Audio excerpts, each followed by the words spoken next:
وسلم کے پاس ایک بڑھیا آئی، بوڑھی عورت، اور کہا کیا میں جنت میں جاؤں گی؟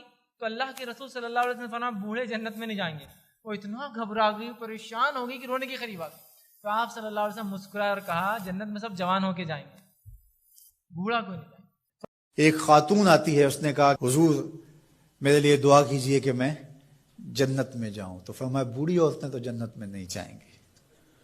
تو ظاہر ہے کہ یہ بات تو اس پر بڑی شاک گزری، پریشان ہو گئی، تو اس نے رونا شروع کر دیا۔ تو فرمایا نہیں بوڑھی عورتیں جنت میں نہیں جائیں گی۔ خاصی پریشان ہوئی تو حضور نے مسکرا کے کہا جو بھی جائیں گی جوان ہو کے جائیں گے۔ ایک بوڑھی عورت سے آپ صلی اللہ علیہ وسلم نے آکے اس بوڑھی عورت نے نبی سے پوچھا کہ کیا میں جنت میں جاؤں گی؟ آپ نے فرمایا بوڑھی عورتیں جنت میں۔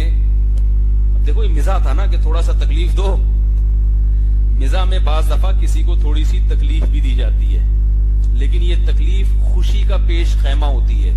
تو ایسی تکلیف دینا جائز ہے جس سے بعد میں کیا ہو، راحت ہو۔ تو وہ رونے لگی کہ میں جو جنت میں نہیں جاؤں گی، بوڑھی عورتیں جنت میں نہیں جائیں گی۔ تو اس نے پھر حضرت عائشہ نے کہا کہ یا رسول اللہ وہ رو رہی ہے، فرمایا اس سے کہہ دو کہ جوان ہو کے جائیں گی، بڑھاپے میں نہیں جاؤ گی۔ تو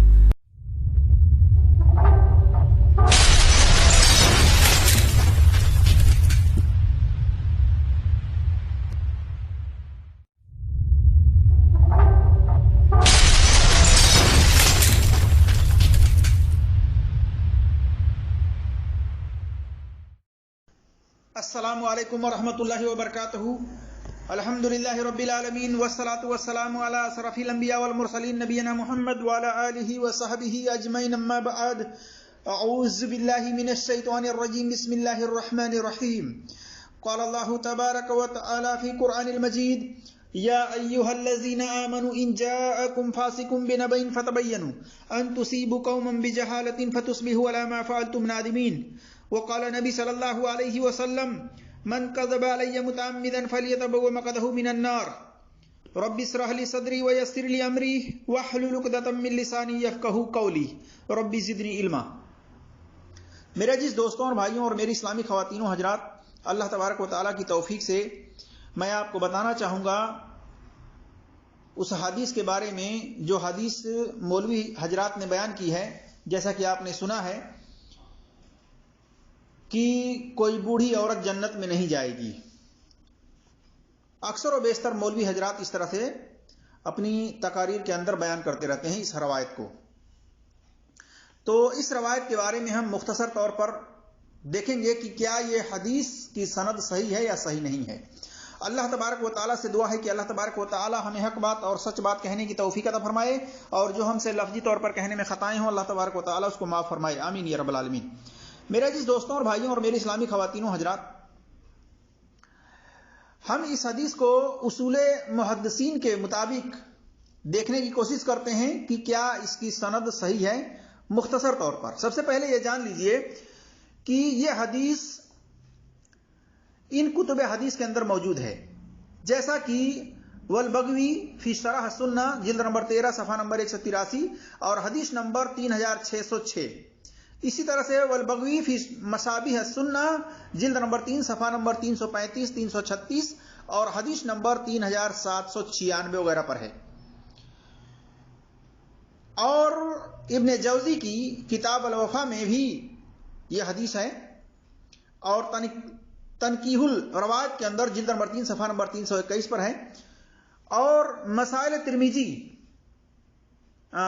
ترمذی کے اندر حدیث نمبر 239 پر دیکھ سکتے ہیں، اور اس کی ایک شواہد المشکات کے اندر بھی دیکھ سکتے ہیں حدیث نمبر 4888 پر۔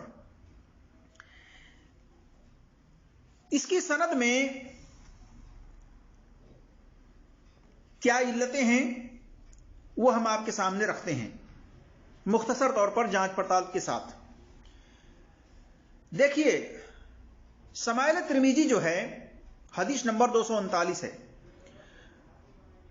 اس روایت کو بیان کرنے والے حسن بصری رحمۃ اللہ علیہ ہیں۔ وہ بیان کرتے ہیں کہ ایک بوڑھی عورت نبی صلی اللہ علیہ وسلم کی خدمت میں حاضر ہوئی اور عرض کیا یا رسول اللہ آپ میرے لیے دعا فرمائیں کہ میں جنت میں داخل ہو جاؤں۔ آپ صلی اللہ علیہ وسلم نے فرمایا اے فلاں شخص کی والدہ جنت میں کوئی بڑھیا داخل نہیں ہوگی۔ حسن بصری رحمت اللہ علیہ کہتے ہیں کہ وہ بڑھیا روتی ہوئی واپس چلی تو رسول اللہ صلی اللہ علیہ وسلم نے فرمایا اسے خبر کر دو کہ کوئی عورت بڑھاپے کی حالت میں نہیں جائے گی بلکہ نوجوان ہو کر کے وہ جنت میں جائے گی۔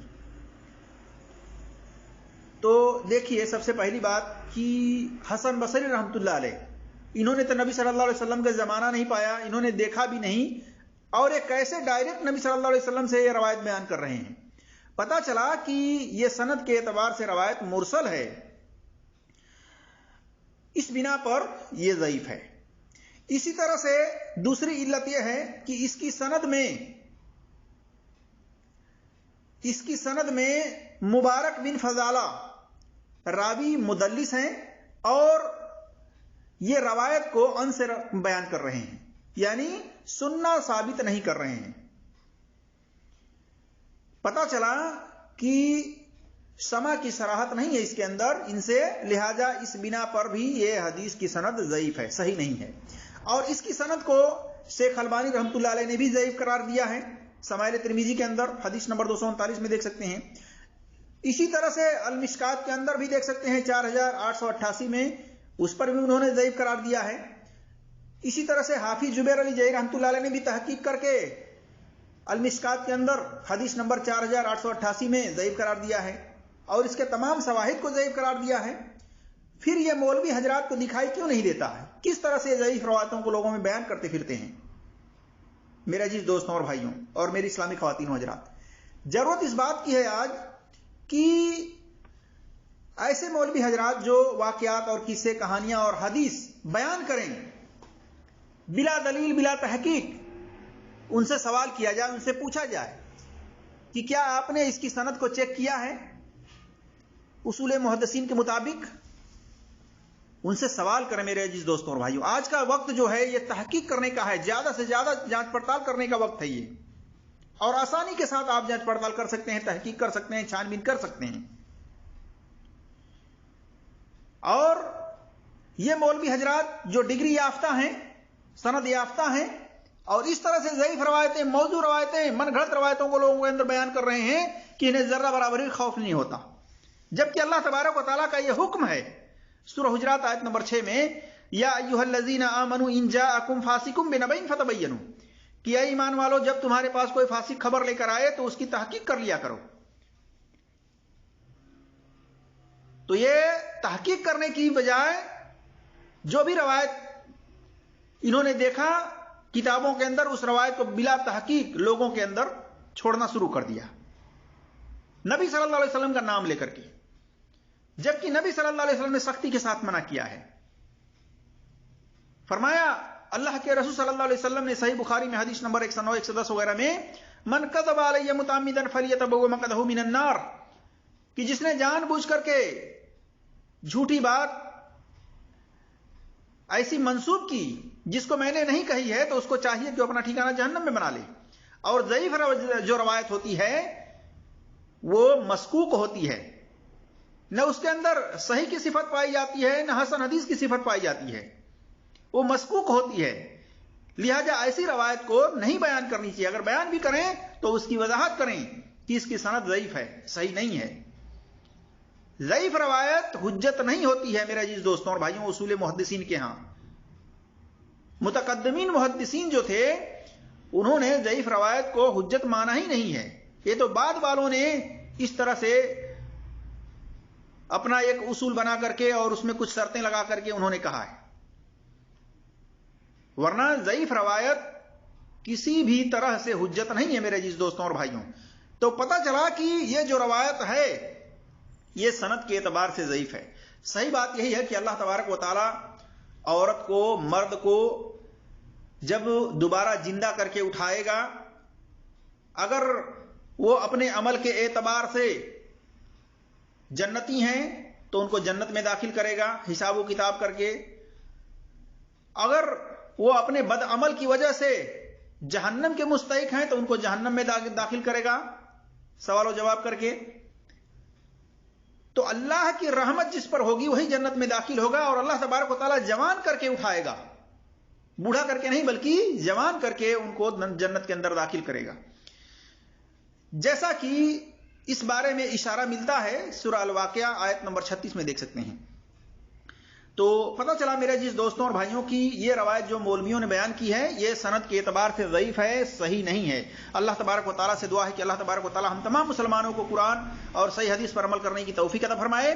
اور کوئی بھی مفتی ہو، کوئی بھی مولوی ہو، کوئی بھی حافظ ہو، اگر وہ اس طرح کی بات کرے بلا تحقیق بلا حوالہ، اس کی بات کو چیک کریں، جانچ پڑتال کریں، اس سے سوال کریں، اس سے پوچھیں.